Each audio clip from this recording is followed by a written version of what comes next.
안녕하세요 여러분, 100% 국어입니다. 이번 시간에는 클리닉 문법 특강 5번째 시간 단어의 형성에 대해서 배워볼 차례입니다.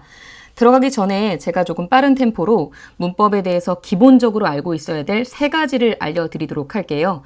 여러분이 공부하실 때 하나하나 낱낱이 개념을 이해하는 것도 중요하지만 그것이 어떤 체계 속에 있는지 큰 그림을 보셔야 됩니다. 그러면 비교적 쉽습니다. 무슨 말이냐면요. 여러분이 지금까지 저와 함께 잘 해주시면서 음운에 대해서 배워오셨는데요. 음운론은 정말 말 그대로 음운, 소리에 대한 이야기였습니다. 오늘부터 배울 부분은 이거에서 더 나아가서 형태론에 대해서 배우실 텐데요. 형태론은 바로 형태를 갖춘 단어에 대한 이야기입니다. 오늘의 주인공 그러니까 단어입니다. 그리고 형태론을 다 이제 배우시면 통사론으로 나아가게 될 텐데요. 통사론의 통사는 문장이라는 뜻입니다. 그러니까 이 단어들이 옹기종기 잘 모여서 어떤 문장을 만들어내는지 이어서 배우게 될 거라는 얘기입니다. 이렇게 큰 틀을 여러분이 알고 있으시면요. 문법 할 거 너무 많아 이게 아니라 나는 음운론은 마스터했는데 형태론이 좀 어렵다 라든지 음운과 형태까진 괜찮은데 통사론의 어떤 부분이 어렵다 이렇게 구체적으로 알 수 있게 됩니다. 공부할 때 정말 중요한 것은 여러분이 어디까지 알고 어디서부터 모르느냐, 안다면 정확히 아느냐 이런 것을 파악하는 것입니다. 이것을 메타인지라고도 하는데요. 여러분이 이렇게 강의를 들어가면서 문법에 대해서 물론 알게 되는 것도 있지만 메타인지를 잘 활용하셔서 자기 조절 능력도 좀 길러보시고 이렇게 자기의 두뇌를 정말 트레이닝하는 느낌으로 갈 수가 있는 거거든요. 그래서 이 공부의 유익함은 이루 말할 수가 없습니다. 그래서 오늘 함께 하시면서 문법에 대해서 배워보겠지만 강의를 들으면서 정말 내 뇌가 이것을 받아들이고 있는지 점검하시면서 보시기 바랍니다. 자, 갑니다. 단어의 형성입니다. 먼저 단어에 대해서 알아야겠지만 그 전에 형태소라는 아주 중요한 개념이 나와 있습니다. 2가지 개념을 이해하는 것이 매우 중요한데요. 느낌 오셨나요? 어떤 게 더 작을까요? 형태소와 단어 중에서? 네, 형태소가 더 작습니다. 그래서 형태소의 뜻은요. 가장 작은이란 말을 우리가 하게 될 텐데요. 뜻을 가지고 있어야 됩니다. 말의 가장 작은 단위입니다. 말의 가장 작은 단위할 때 이 가장 작다라는 말 때문에 간혹 이 음운론의 음운 배웠던 거 기억하십니까? 소리의 가장 작은 단위였지요. 이것과 헷갈려하는 친구들이 있습니다. 이것도 말의 가장 작은 단위인데 음운도 소리의 가장 작은 단위니까 이 가장 작다라는 말 때문에 혼동하는 친구들이 있는데요. 자, 의미의 본질을 파악해 주세요. 음운의 음자는 소리 음이었고요. 우리가 지금 배우는 형태소는요. 형태를 어느 정도 갖추고 있는 형태를 갖춘 요소다라고 생각하시면 되겠습니다. 형태를 갖춘 요소, 즉 뜻을 가지고 있는 가장 작은 거다. 이렇게요. 정리해 볼까요? 음운은 소리의 가장 작은 것, 형태소는 뜻의 가장 작은 것 이렇게 이해하시면 됩니다. 그리고 단어로 갈 텐데요. 단어 가기 전에 먼저 밑으로 내려와서 형태소의 유형부터 점검해 보도록 합시다. 여러분, 형태소가요. 그 종류를 나눌 수가 있는데요. 원래 그 종류를 나누는 것을 비문학에서 분류라고 하지 않습니까? 종류를 나눈다는 것은 기준이 꼭 필요한데요. 기준 2가지가 있으니 그 첫 번째 기준은요. 자립하느냐라는 얘기입니다. 자립성이 있느냐, 없느냐. 2번째는요. 실질적 의미가 있느냐, 없느냐입니다. 하나씩 해봅시다. 자립성, 저는 개인적으로 자립이란 단어를 굉장히 좋아합니다. 스스로 자자에 설립자입니다. 스스로 서는 겁니다. 지금 이 강의를 들어주시는 우리 중고등학교 친구들은요. 자립해 나가는 과정인 거예요. 무르익어가는 과정인 거죠. 너무나 설렙니다. 저도 아이들을 매주 만나면서 한 주 한 주 키가 자라는 아이들을 볼 때 심장이 두근두근 하는 것 같아요. 여러분 응원하겠습니다. 이 공부도 자립의 과정입니다. 형태소 중에서도 이렇게 자립하는 친구들을 우리는 자립형태소라고 합니다. 자립형태소. 자립하지 못합니다. 어떡해요? 의존해야죠. 그러나 의존하더라도 가치는 있습니다. 의존함으로써 뭔가 합니다. 그 다음에 실질적 의미는요. 실질 형태소입니다. 이거 그럼 할만한데요? 자립하니까 자립형태소. 의존하면은 의존형태소. 나 실질적 의미 있어요. 실질형태소. 근데 저는 좀 형식적으로 좀 도와드릴게요. 근데 이 똑같은 단어가 있는데요. 출판사에 따라 다릅니다만 저는 문법 형태소라는 말이 더 좋은 것 같습니다. 좋습니다. 왜냐하면 문법 형태소 문법적 기능을 한다는 얘기거든요. 자, 고등학생들 잘 들으세요. 근데 중학생들도 이해할 수 있습니다. 문법 형태소의 대표적인 예라고 하면 안 되겠군요. 문법 형태소의 세 가지를 꼭 알고 있어 주세요. 꼭 알고 있어 주세요. 문법 형태소의 그 세 가지를 꼭 알고 있어 주세요. 뭐가 있냐면 조사, 어미, 접사가 있습니다. 이 세 가지가 왜 문법적인 기능을 하는지는 오늘 수업 듣다 보면 다 나옵니다. 그러니까 일단 적어놓고 조금 이따가 부연 설명하겠습니다. 자, 자립하는 말, 의존하는 말, 자립성 기준, 실질적 의미를 기준으로 실질적 의미가 있는 실질 형태소와 그렇지 않은 형식 형태소 이렇게 얘기를 했는데요. 여러분 사실은요. 대부분의 경우에 제가 형광펜으로 표시해 보겠습니다. 대부분의 경우에 자립을 하면요. 실질적 의미가 있어요. 뭔가 진짜 의미가 있습니다. 그리고 의존을 하잖아요. 의존하게 되면은 아무래도 의존을 하다 보니까 형식적이고 뭔가 문법적인 기능을 담당하게 되는 거죠. 그런데 아주 특이하게 우리가 꼭 예외도 꼭 아셔야 되는데요. 이렇게 체계를 좀 잘 봐놓으시되 이렇게 체계를 잘 봐놓되 예외적인 녀석이 있습니다. 의존인데요. 이 녀석은 분명히 의존이거든요. 의존하는데 실질적 의미를 가진 아주 특이한 녀석이 있어요. 잠깐만요. 이게 뭐죠? 의존하는데 실질적 의미라고요? 네. 어간이라는 녀석이 그러합니다. 어간. 어간은 대체 왜? 예를 들어 볼게요. 먹다의 먹을 생각해 봅시다. 먹다의 먹. 지난 강의까지 잘 들은 친구들이라면 어간과 어미를 잘 아시리라고 생각해 봅니다. 어간, 먹, 어미 뒤에 다 같은 친구들. 근데 이 먹 자체가 먹는다라는 의미가 있는 거예요. 요렇게 표시하면서 의존하지만은 실질적 의미가 있다. 이렇게요. 그리고 제가 꿀팁 하나 알려드릴게요. 집중해 주세요. 꿀팁. 자, 요 표시 보이시죠? 요 표시는 공식 명칭은 물론 붙임표입니다만 저는 붙임표라 쓰지 않고요. 의존 방향이라고 쓰겠습니다. 의존하는 방향을 표시한다는 것이죠. 바꿔 말하면 이 표시가 있다는 것은 뭐냐면 혼자 못 쓰이니까 뭐 예를 들어 먹었다가 있다고 할게요. 이 얘는 이따가 지우겠습니다. 이런 식으로 표시하거든요. 보이십니까? 재밌죠? 자, 먹 뒤에 이 표시 보이시죠? 뒤 양옆에 있습니다. 와, 우리 엇에 주목해 볼까요? 엇은 양옆에 이렇게 붙임표를 붙임으로써 양옆에 와주세요. 도와주세요. 이렇게요. 양옆에 누가 와야지만 쓰일 수 있다라는 뜻이에요. 알겠죠? 근데 저는 이걸 인생에 비유하자면 여러분 그 양옆에 붙임표 붙이는 사람은 되지 마세요. 물론 사람은 사람 인자 어느 정도는 서로 도와주며 살아가는 존재가 맞습니다만 이 자립하는 사람이 되셨으면 하는 바람입니다. 자립하시고 그리고 가끔 좀 힘들 때가 있어요. 살다 보면 그럴 때 그런 사람들을 도와주기까지 할 수 있는 소중한 사람들을 이렇게 자 가시면 좋겠습니다. 아이고 이런 여기 지워졌네요. 통사론이고요. 형태론이었던 거죠. 자 그럼 갑니다. 계속 가봅시다. 뭐 할까요? 단어 하겠죠? 좋습니다. 단어는요. 헛단자의 말씀어입니다. 이렇게 단어를 먼저 봐주세요. 이렇게 배울 거 단어입니다. 그러니까 헛단자의 말씀어? 그러니까 혼자 말이에요. 혼자 설 수 있는 말? 그렇죠. 방금 했던 자립성이라는 개념이 여기 쓰이게 됩니다. 저는 이렇게 한번 적어볼게요. 플러스 자립성이라고 말이죠. 이렇게요. 제가 이렇게 표시한 것은 발음이 아니라 이 경우에 문법적 자질을 가리키고요. 문법적 성질. 그리고 이 플러스는요. 그러한 문법적 자질이 있다라는 뜻이에요. 자립하는 성질이 있다라는 뜻이죠.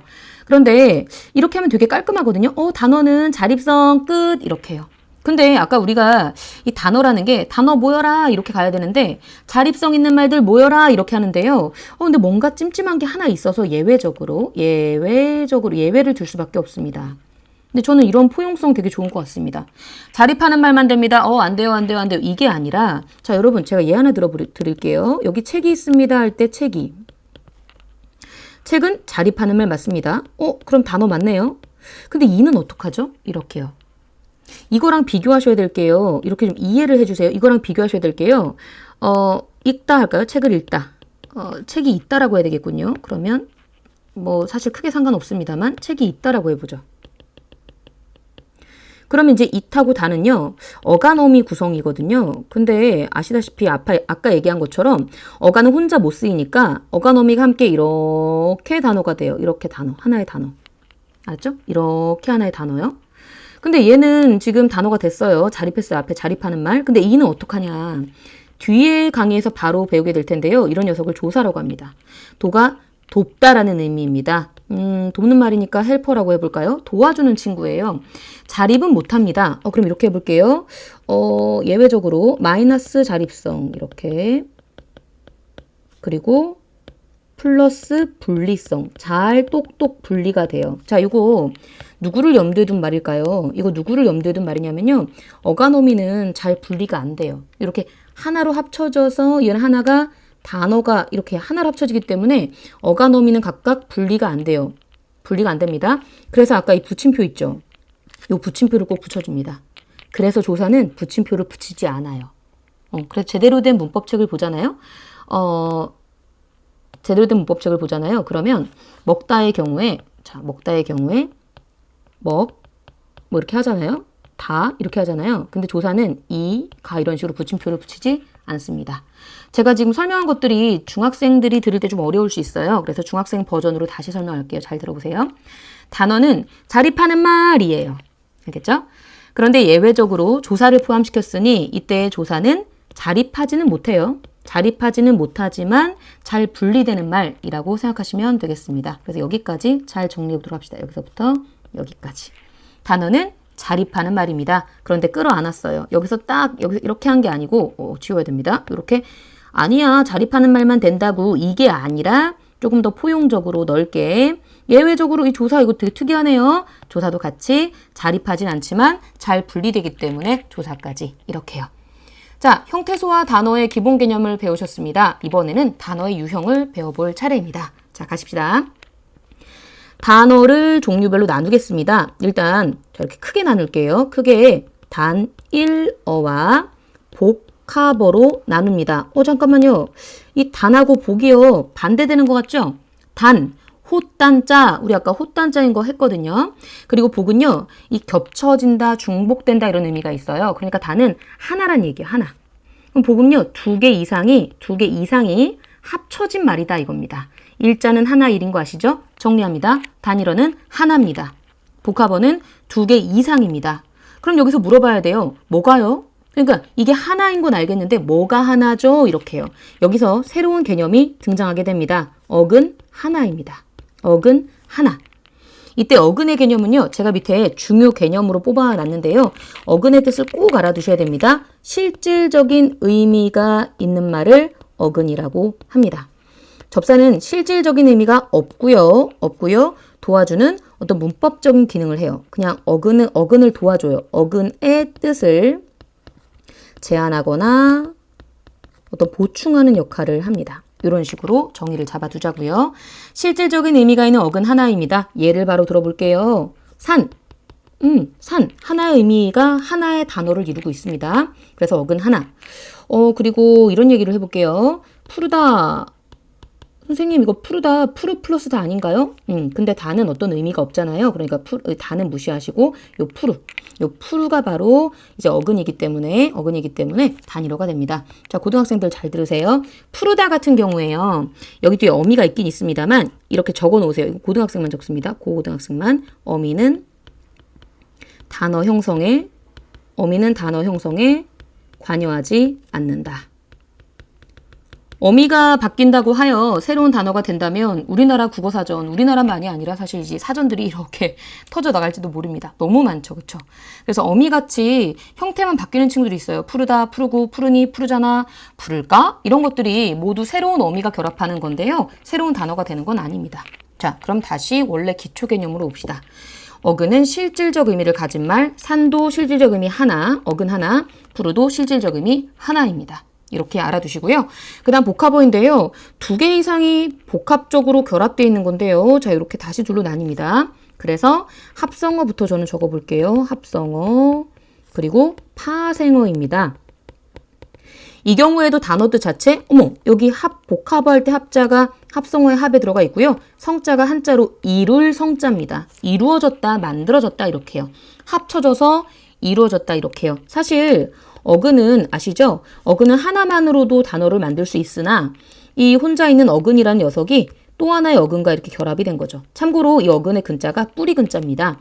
그러니까 하나의 뿌리가 있었어요. 나무 하나 그려볼까요? 나무? 얘는 충분히 혼자 설 수 있거든요. 이렇게 뿌리를 좀 강조하면서 뿌리 하나를 가진 나무와 뿌리 하나를 가진 나무 하나가 이렇게 만나서 단어가 된 거죠. 나무입니다. 네, 나무예요. 예를 들어 보겠습니다. 아까 산을 제가 예로 들었는데요. 산이라는 단어와 나물이라는 단어가 있었는데요. 합쳐지면서 산나물 이렇게 하면 합성어가 되는 겁니다. 파생어 얘기를 해봅시다. 파생할 때 생자가요. 생겨나다라는 뜻이에요. 저는 이 성과 생을 구분하는 데도 의미가 있다고 생각을 합니다. 무슨 말이냐면 어근은 혼자서도 쓸 수 있는 그런 단일어가 될 수 있는 왜냐? 이 근자가 뿌리 근자니까요. 내가 말의 뿌리인데 말이야. 우리 합쳐져 볼까? 합쳐져서 좀 이루어져 볼까라는 거였다면 이 생은 생겨나다.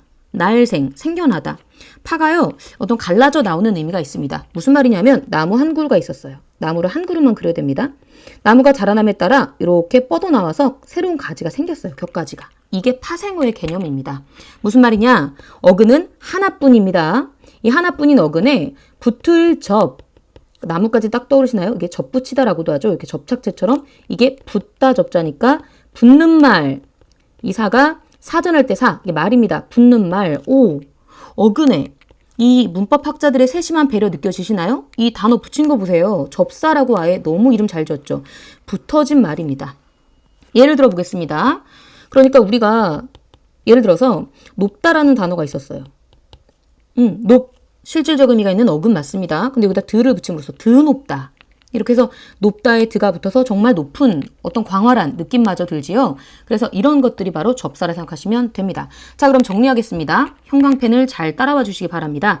단어의 종류를 지금 하고 있습니다. 단일어는 단 하나예요. 어근 하나입니다. 복합어는 단의 반대말이었죠. 포인트를 다시 한번 잡아볼까요? 단의 반대말은 복. 네, 그래서 복합어의 종류를 다시 두 가지로 나눈다면 합성어와 파생어, 합쳐져 이룬다. 어근과 어근.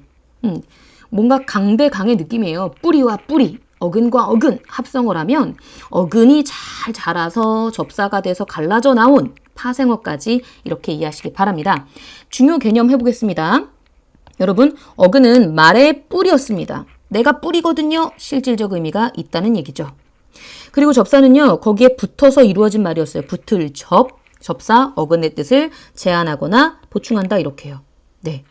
어근의 뜻을 제한한다는 건 이런 의미입니다. 고기가 있습니다. 날고기라고 해봐요. 고기의 범주가 여기서부터 여기까지라고 할게요. 그러니까 이만큼을 이게 다 고기예요. 고기를 가리키는 의미인데 날고기는 익히지 않은 이란 얘기거든요. 그러니까 이 중에 이만큼만 그러니까 날고기를 가리키는 거예요. 그만은 고기 아니고요. 그냥 여기서부터 여기까지 예를 들어 있다고 할 때 날고기만요. 의미를 좁혀줘요. 이게 제한의 의미입니다. 또는 좀 더해주기도 한다는 얘기죠. 드높다. 보충의 의미가 느껴지지 않습니까? 뭔가 더 높은 어떤 느낌이지 않습니까? 네, 이런 식으로 어근의 뜻을 제한하거나 보충한다. 이렇게 보시면 됩니다. 그 다음에 간혹 어간과 어미에 대해서 어근과 어간을 헷갈려하는 친구들이 있는데요. 이거 개념 이번에 확실하게 잡으세요. 어근과 접사는요. 단어 형성에 쓰는 개념입니다. 단어가 만들어질 때 쓰는 개념이고요. 그리고 어간 어미는요. 용언이 동사 형용사가 활용할 때 쓰는 말입니다. 이거는 수차례 언급한 바가 있기 때문에 조금 보충 설명이 필요한 친구들은 100% 국어의 그 다른 강의 중에 어간어미 집중적으로 설명해 놓은 짧은 강의 있으니 그거 참고하시면 좋겠습니다. 어쨌든 활용할 때 변치 않는 게 어간, 활용할 때 변하는 게 어미 이렇게요. 그러면 바로 적용해 볼게요. 어느 정도 아시리를 생각하면서 바로 적용해 보겠습니다.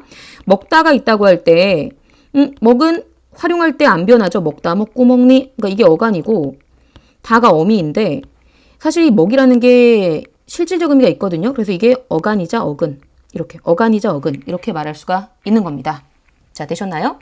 여기까지. 일단 가장 중요한 개념들은 모두 되었습니다. 그리고 나아가서 합성어의 유형과 파생어의 예, 그리고 참고까지 차근차근 나아가 보도록 하겠습니다. 여러분 참고로 그 배열 관계에 따라 이 부분은요. 중학교 출판사에서 다루는 데가 있고 안 다루는 데가 있어요. 그래서 주로는 고등학생들이 맞거든요. 고등학생들이 들어야 되는 게 맞지만 중학교 3학년 거에서 또는 2학년 거에서 다루는 출판사도 있어요. 그래서 이거는 그냥 다 같이 가져가는 걸로 그렇게 하자고요. 알겠죠? 나는 중학생인데 이렇게 하는 게 아니라 그냥 가져갑시다. 생각보다 할만합니다. 자, 갑시다. 합성어의 종류입니다. 종류니까 역시 기준이 필요해요. 기준. 배열 관계, 둘의 관계가 어떠냐라는 얘기입니다. 배열되는 관계가 어때요? 관계. 그 다음 이거는 결합 관계에 따라 이렇게 말이에요. 저는 이걸 좀 쉽게 이거 두 개를 어떤 문법적인 의미로 접근할 수 있고요. 이거를 어떤 의미적인 의미로 접근할 수 있다고 생각합니다. 무슨 말이냐면요. 통사적 합성어, 비통사적 합성어 위아래 비교해 보세요. 눈에 띄는 단어가 있습니다. 통사. 통사가 아니다. 통사라고? 자, 앞으로 와서 여기 빨간색 보세요. 통사론 보이십니까? 제가 아까 강의 시작하면서 통사론의 통사가 문장이라고 했던 거 기억하실까요? 문장. 다시 오겠습니다. 통사론의 통사는 문장입니다. 그러니까 통사가 문장이니까 문장처럼 만들어진 합성어가 통사적 합성어고요. 문장이랑 좀 모양새가 다르네? 이런 게 비통사적 합성어입니다. 문장의 구성을 그대로 따르는 것, 이거는 따르지 않는 것, 이렇게 보시면 됩니다. 여러 가지 유형이 있는데요. 그거는 좀 자세하게 나중에 들어가도록 하고요. 일단 지금은 통사적 합성어는 문장 구성 그대로, 비통사적은 그렇지 않다. 이렇게. 비통사적의 예 하나만 들어볼게요. 검북다. 이게 원래 검다가 어간이거든요. 근데 북다도 어간이네요. 근데 아까 우리 무슨 얘기했죠? 여기 앞으로 슉 가볼게요. 어간하고 어미는 서로 분리할 수가 없다. 어간하고 어미는 서로 분리되지가 않는다라는 얘기를 했단 말이에요. 그러니까 여러분 여기 나오는 검북다의 경우에 어간, 어미 어디 갔니? 어미가 없어요. 어미가 없어. 이거 너무 이상한데? 문장의 구성하고 좀 많이 다른데? 해서 비통사적 합성어라고 합니다. 알겠죠? 그 다음에 결합관계에 따라 대등은요. 이런 의미로 한번 이렇게 표시해볼까요? 이렇게. 앞뒤가 아주 대등해요. 그래서 어떤 식으로 해석되냐면 뭐뭐와 뭐뭐과 또는 뭐뭐하고 이런 식으로 해석이 됩니다. 그래서 두 개가 완전히 좀 대등한 그런 느낌이라고 이제 생각하시면 되는데요. 예를 들어 볼게요. 예를 들어서 안팎이란 단어가 있습니다. 안과 밖이라는 뜻이죠. 안과 밖. 이렇게 해서 대등하게 수식은 꾸며줍니다. 예를 들어 손수건이라고 하면요. 손수건. 이렇게 꾸며주는 의미 보이시죠? 손에 쥐는 수건. 융합은 저는 이렇게 한번 표시해 볼게요. 완전히 새로운 의미로 거듭나게 됩니다. 이렇게 새로운 의미로 거듭나게 되는 융합 합성어의 예로 하나만 제가 들어볼게요. 가시방석 또는 뭐 바늘방석이라고도 하는데요. 가시가 박혀있는 방석이 아니죠. 뭔가 불편하죠. 불편한 자리. 아니면은 춘추. 원래는 봄, 춘, 가을, 주, 봄과 가을인데요. 여기서는 어르신들의 연세를 춘추라고 합니다. 새로운 의미인데 이런 것들이. 또는 호랑이 선생님? 종이호랑이. 이 선생님은 좀 엄해 보이시지만 사실은 되게 속정이 아주 깊으신 좋은 선생님이셔. 이런 경우 많이 보셨죠? 저도 어렸을 때 그 학교 선생님들 중에 이런 분들 계셨거든요. 근데 이런 경우가 바로 융합입니다. 종이로 된 호랑이가 아니잖아요. 자, 그리고 밑에 파생어의 예로 가보도록 합니다. 여러분, 파생어는요, 어근에 접사가 붙는 말이었습니다. 근데 이 접사가 앞에 붙으면 접두사고요. 뒤에 붙으면 접미사예요. 그래서 접두사, 군말 할 때 군이요. 좀 쓸데없는, 필요 없는 이런. 그래서 군말은 필요 없는 말을 할 때 홀몸은 혼자. 날고기는 아까 얘기했죠? 익히지 않은 거. 풋김치는 덜 익은. 집밥다는 마구 집밥는 것 같잖아요. 막 함부로 막 집밥는 거죠. 맨손은 다른 것이 없다라는 뜻인데요. 아무것도 더하지 않은. 이걸 굳이 다 적을 필요는 없습니다. 햇은 그 해에 난. 덧니는 이미 기존에 뭐가 있는데 거기다 덧났다라는 의미에서 거듭. 새파랗다는 아주 파란 거니까 아주. 설익다는 역시 덜 익다. 헛걸음은 밑줄이 이거 못하네요. 여기까지만 쳐져 있어야 됩니다. 헛걸음은 헛. 그러니까 헛된, 보람없는 이런 의미가 있는 거죠. 자, 이렇게 해서 접사가 이런 것들이 있구나. 이게 접두사구나 보시고요. 마찬가지 부채질, 쟁이, 꾸러기, 하다, 덮개, 그리고 스럽다 할 때 이 스럽까지가 접사입니다. 이렇게 접사들을 봐두시기 바랍니다. 밑줄을 여기까지만 그어야 되는데 말이죠. 이거 양해 부탁드립니다. 스럽 이렇게 접사입니다. 알겠죠? 하다의 하다는 좀 특이합니다. 하다는 동사로 아예 만들어버려요. 그래서 동사로 만들어주는 동사 파생 전미사입니다. 동사 파생 전미사는 고등학생들만 필기해 주세요. 자, 그리고 참고갑니다. 접두사의 두, 앞에 붙는 접사, 전미사의 미, 꼬리 미, 뒤에 붙는 접사. 이거는 위치에 따른 구분입니다. 그리고 두 번째는요, 기능에 따라서 이제 종류를 나눈 건데요. 지배라는 건 뭐냐면 내가 지배할 거야 이런 얘기예요. 이게 뭐죠? 접사는 아까 뜻을 제한하거나 도와준다고 제가 얘기했는데요. 네. 그런데 이렇게 뜻을 도와주는 것만이 아니라 아예 품사까지, 우리 다음 시간에 배울 품사, 어근의 품사까지 변화시켜주는 녀석을 지배적 접사라고 합니다. 참고 이제 고등학생들 위주로 좀 들어주세요. 품사를 변화시켜주는 한정적 접사는요. 품사를 변화시키지 않습니다. 품사는 그냥 제한적으로 기능할 뿐이기 때문에 한정적. 품사는 변화시키지 않습니다. 그러면 예를 들어서 아까 그 하다의 경우 말이에요. 동사로 만들어 버렸잖아요. 공부는 원래 명사였거든요. 하다가 붙으면서 동사가 된 거기 때문에 위치로 봤을 때는 전미사지만 기능으로 봤을 때는 지배적 접사라고 하는 겁니다. 그 다음에 직접 구성 요소가 뭐냐면요. 오늘 배운 제가 예로 제시해드린 것들은 비교적 분명한 것들이었는데요. 예를 들어서 놀이터가 파생어냐 합성어냐 이렇게 물어본다면 이거 어떻게 할 거냐라는 겁니다. 놀다의 놀, 그리고 이라는 접사, 터라는 어근입니다.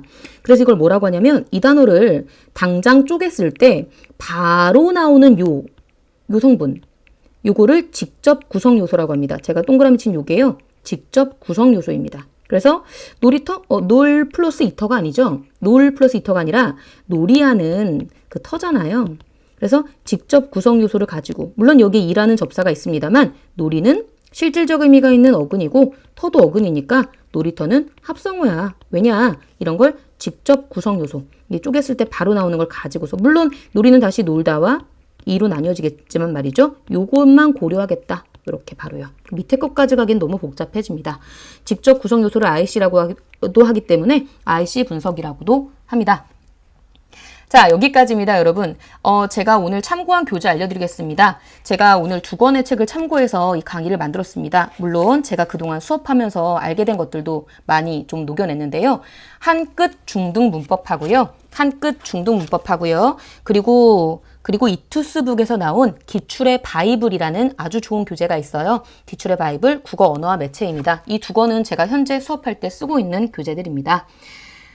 물론 이거 말고도 시중에 좋은 문법 교재가 많으니까요. 편집 체제라든지 문제라든지 내용을 참고하셔서 마음에 드는 것들 고르셔서 공부에 좀 도움을 삼으셨으면 좋겠습니다. 자, 수고하셨습니다. 여기까지입니다. 혹시 질문이 있으시면 밑에 댓글로 남겨주시거나 저한테 연락 주시면 좋겠습니다. 또는 수업 때 물어보세요. 감사합니다.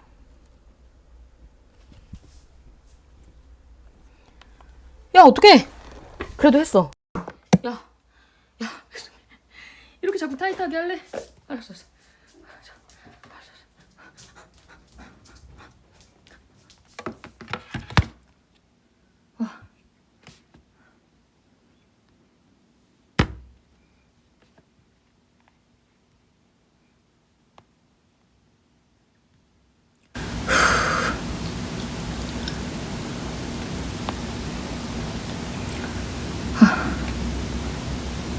아직 안 올라갔군.